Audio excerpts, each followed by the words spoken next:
விஜய் வசதிக்காக பனையூர் தேவைப்படும் போது மக்கள் வசதிக்காக பரந்தூர் தேவைப்படாதா என பாஜக மாநில மூத்த தலைவர் தமிழிசை சவுந்தரராஜன் செய்தியாளர்களிடம் கேள்வி எழுப்பினார். மேலும் விஜயின் பேச்சு எதுகை மோனைக்கு வேண்டுமானால் சரியாக இருக்கலாம் என குறிப்பிட்டார். வாழ்க்கை விரிவடைய விஜய்க்கு சாலிகிராமத்தில் இருந்து பனையூர் தேவைப்படுகிறது. அதே மாதிரிதான் விமான நிலையத்துல பயணிகள் அதிகரிக்க வசதிகள் அதிகமாகும் பொழுது மீனம்பாக்கத்தில் இருந்து பரந்தூர் தேவைப்படுது. பரந்தூரை யார் செலக்ட் பண்ணி கொடுத்தாங்கன்னா மாநில அரசு செலக்ட் பண்ணி கொடுத்தாங்க.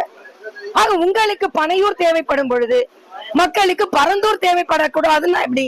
தாவேக்கா திமுக வேணா எதுகை மோனைக்கு சரியா இருக்கலாம். ஆனா எதிரில நீங்க இல்லையேப்பா, இன்னும் எதிரில களத்திலேயே இல்லையே. நீங்க என்ன சினிமா துறையில மாதிரியே தானே இருக்கிறீங்க. கால் ஷீட் கொடுத்துதானப்பா நீங்க அரசியல் வேலைக்கே வரீங்க.